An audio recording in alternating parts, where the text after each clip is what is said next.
I look at the fact that there should be more of a mindset shift and change the way we look at halal cuisine and trying to develop it and promote it.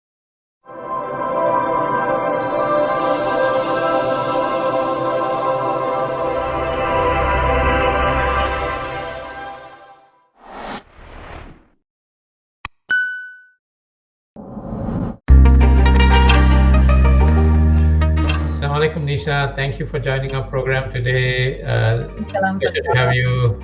My pleasure to be here again with you.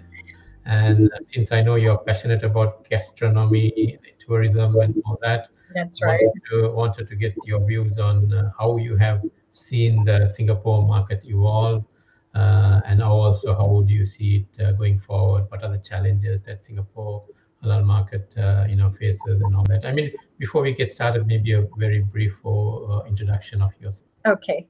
So I think coming from the tourism and hospitality industry, and when we do Singapore as a destination, right? Food is our staple, isn't it? Right.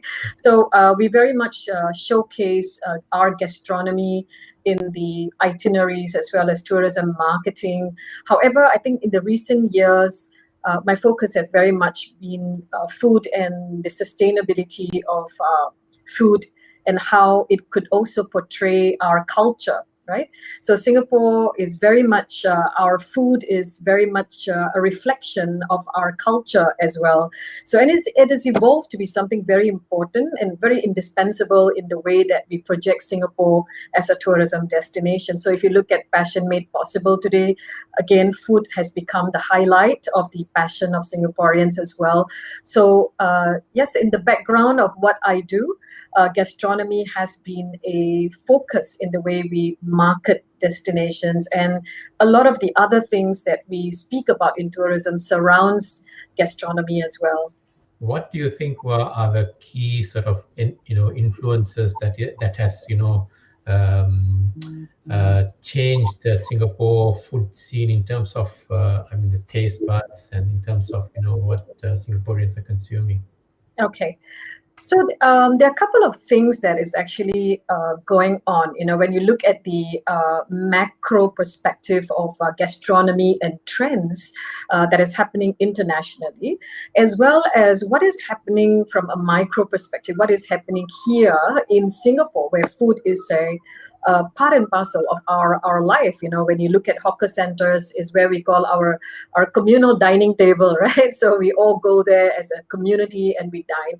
So at the macro level, we see a similar reflection of what is happening here in Singapore, is that the consumers are becoming very aware of their lifestyle choices, what they eat, where the food has been sourced, and they are trying to fit this into their lifestyle and their fitness regime. Again, this is also, I think, a confluence of many factors. In Singapore, there is a lot of initiatives put into health priorities. That's one. The other is consumer preferences have evolved because Singapore is a melting pot. We are a very cosmopolitan city, and tourism is something that is, happens substantially here. So we see a lot of migration, we see a lot of tourists coming in. So consumer preferences have also changed. So that's the second thing. The third thing that you would also notice that has been happening is that the COVID situation has also impacted on the consumer preferences. People have suddenly started to focus on preventive health, and they are looking at products that would also enhance their immunity, their stress, and detoxification and so forth. So there's a lot written in the newspapers in Singapore, and I think generally Singaporeans as consumers, we are very, very aware of that. And the millennials particularly are also very aware of the consequences of our lifestyle choices, right? So when you see these factors influencing the way that we are consuming food, And of course, in this respect, we are talking about halal food, right? So we notice that as there is more of a tourism scene happening, migrations and all, consumers' preferences are moving towards fusion kind of food, right? The exposure is so much here in Singapore that we are moving towards blending our local food with international food. So you see lots and lots of, Korean cuisine, Japanese and Italian and Spanish and Mexican, but they are beginning to show a lot of local, like, the nasi lemak and, the biryani kind of flavor, even in the fries, right? So that is coming up. And when it comes to health, people are moving towards, very interestingly, moving towards plant-based protein food, right? So we are beginning to see an increase in the number of people moving towards vegan, vegetarian, plant-based, and even fruit juices. People are going for, fruit-based colors, and you see that in many restaurants becoming very blatant and transparent in what they are putting into their food. Okay, so this is something that I've been noticing in tandem, I guess, with the international trend, but more so in Singapore, it is something that is really growing. You think the growth of the Singapore, Japanese, Korean, especially these two are, big craze in this part of the world, in Southeast Asia and Singapore in particular as well. Is it due to Singaporeans traveling more often to these destinations? Is that one of the reasons that this is growth in this type of cuisine? Yeah, I think the travel patterns certainly influence the exposure that we are having. But of course, if you look at the Korean food, right, you see the Korean dramas, whether it's Netflix. We did a study looking at, Peranakan food and the serials that went on Netflix, playing a very important role in the consumption pattern of Singaporeans, and they looking for food that is in Singapore as well, right? So the exposure, I would say, it's media, it's our travel, people staying abroad and coming back and trying to experiment with the different forms of cuisine. And the innovation, there is an innovation-based culture that is happening here in Singapore as well. People are less risk averse now and very happy to experiment. So giving you an example, I did a study on the hawkerpreneurs, So I think you are aware, of course, we are very proud to say that Singapore has already been, we've got the UNESCO's intangible heritage where we are focusing on local food. Even before we went for this nomination, right? We actually were experimenting with trying to look at our hawker food, and keeping the essence of hawker food intact in Singapore, preserving the culture. And they were promoting a hawker academy and hawkerpreneurs, and hawkerpreneurs was a new term where we were trying to get the younger people to be hawkers, and the younger ones are willing to take over the business, but they want to innovate hawker food to create a fusion. So try looking at the hawker centers in some of our heartland areas, right? You find very interesting Western food with a fusion of local flavors, even in the hawker centers, something that is unheard of and something we've never seen in the past. But with the recognition of food being an intangible heritage, the importance given to hawker food today, the initiative that is taken to bring the younger generations into taking over the heritage, right? So when there's a lot of marketing that is being done to show the younger ones are hip and cool to be hawkerpreneurs, and to keep up with the hip and cool image of being hawkerpreneurs, they are also innovating new forms of fusion food in the scene as well. Right, true. So very interesting factors have led to where we are at the moment with the gastronomy scene. I mean, if you want to define Singapore, halal food in particular, in one word, how would you do that? What's the one word which comes to your mind when it comes to halal food scene in Singapore? Halal food scene in Singapore. I think when we look at the Muslims, right, there's one thing that we would never compromise is our faith when it comes to food, So I think that at the back of our mind, we are very experimental. In fact, I think the Muslim consumers, I find, are very, very open to experimenting with different types of cuisine. Not the traditional Indian or Muslim or Malay sort of, or Arabic. At one time, when we say, halal food, they may think that, oh, it has to be Arab street and it has to be Arabic, But today, the Muslim consumers, I find, even in my family members and friends, are willing to go across the country, to look for something that is different within Singapore context. And we are quite happy to experiment with hawker food, or fine dining, just to try out what it is like. So last week, I was told that there was a French halal restaurant, and a Vietnamese friend of mine said, shall we try, and then we got a Chinese friend to join it. So it's really interesting how the other races are also beginning to say, why not? Let's try the halal food. And I was looking at the restaurant, and it's amazing because we would think that, you would find more Muslims in there, but no, we saw more of non-Muslims being in the restaurant because of the menu. The menu itself was so interesting. It's not a typical French restaurant, right? So if you want to go to a French restaurant, what do you find? French food. But if you look at the ones here, they have a fusion of Malay flavor in there, Indian flavor in it, and then it is French cuisine. And it does not compromise the standard and the quality of the food, right? So I think we are getting the best of many worlds in the halal cuisine, right? We get good quality, we got good experimentation and innovation. We still can and keep some of the local flavor in it, and then yet go international. So that is why I think, when you look at halal food today, it's not a niche. It's not a niche, actually. People perhaps may want to understand this a lot better, that it could be something like an alternative cuisine. It's an alternative. It's not a niche. So alternative meaning to say you make it halal, and which means to say that it is done with very good, very high safety and clean hygiene. So it's good food, right? It's good food.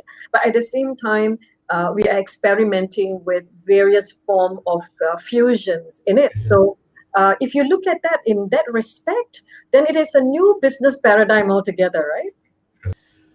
Yeah, I mean, one question that, of course, tourism is is not happening now, except for the domestic tourism, but we hope it happens in the second half of this year. What are the challenges sort of you see when it comes to tourism and halal food in Singapore? Challenges. Okay, so I mean, we wish that more tourism establishments would provide and extend halal food, right? That's what we hope. Like I said, well, we have hawker centers experimenting. We have some restaurants in Arab Street or even in the heartlands, right? They are providing to the domestic market. However, when it comes to tourists, not many tourists go to the heartlands. So we look for the tourism attractions, whether it's Resort World or Sentosa, or even the number of hotels, right, that could offer it. So I see that hotels are not really forthcoming, in providing, although there are reasons why they could go, because certain months, during the Ramadan, for example, you can make so much more by going halal, right?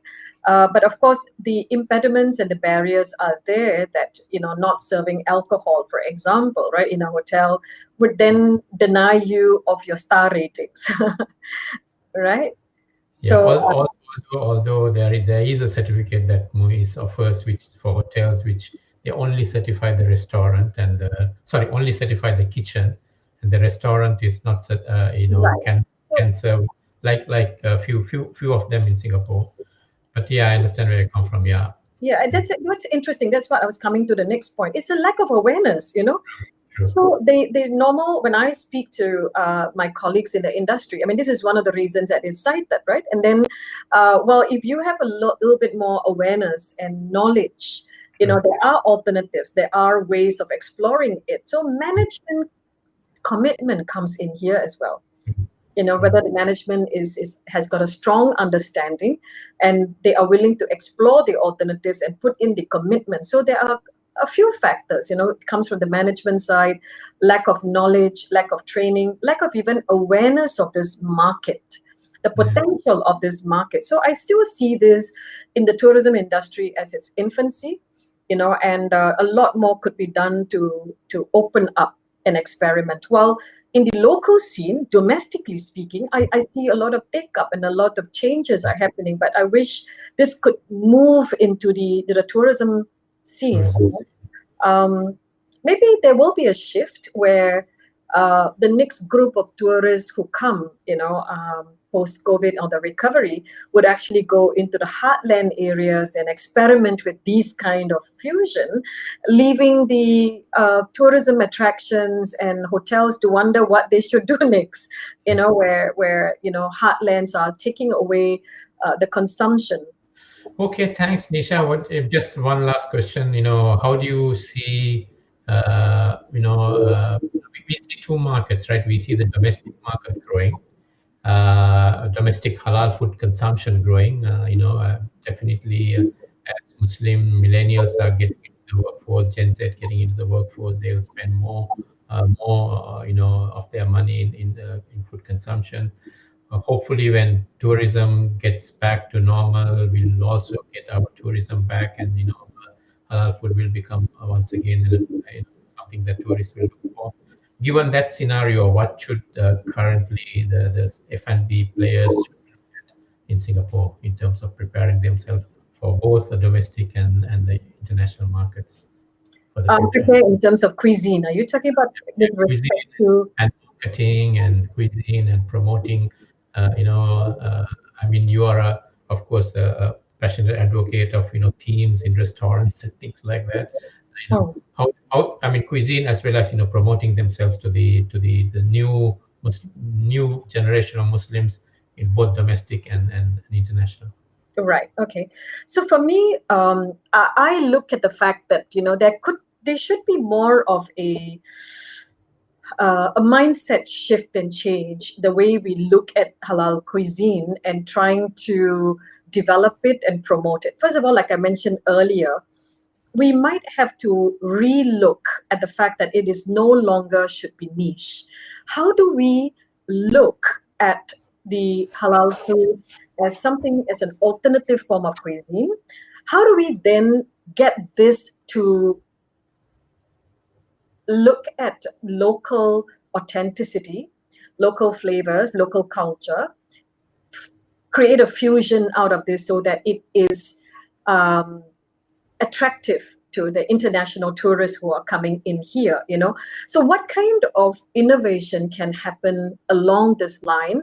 And the way that we look at marketing the halal food could actually change, right? We don't have to be small in the way we are looking at halal food.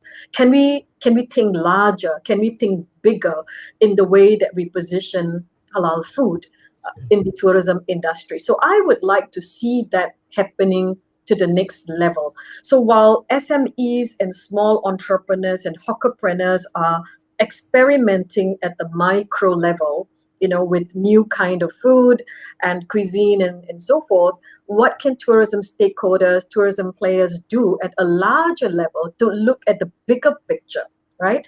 And enhance the consumption value of not only the Muslim travelers, but as well as the international travelers to embrace halal food, appreciation, right, of the halal food and halal cuisine, right? So I would like to see it at that level. While we are doing small little things pretty well, can we take it on at a bigger level, right? But this would really, like I said, require strategic thinking.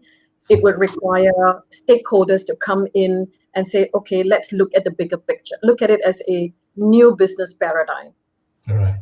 No, I think and that is really what I visualize and hope will happen to our halal gastronomy.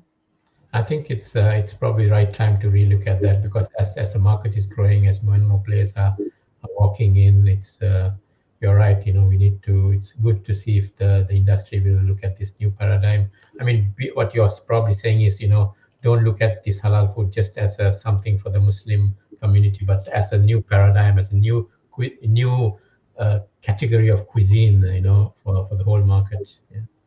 Is that what you meant? That's right. Yeah. Thank you, Nisha. Thanks for your time. Always a pleasure to talk to you. Yeah, thank you. It's always nice discussing these issues with you and sharing my thoughts. Yeah. Thanks a lot. Have a good day. Thank you. Wishing you all the best. Thank you very much. Bye-bye.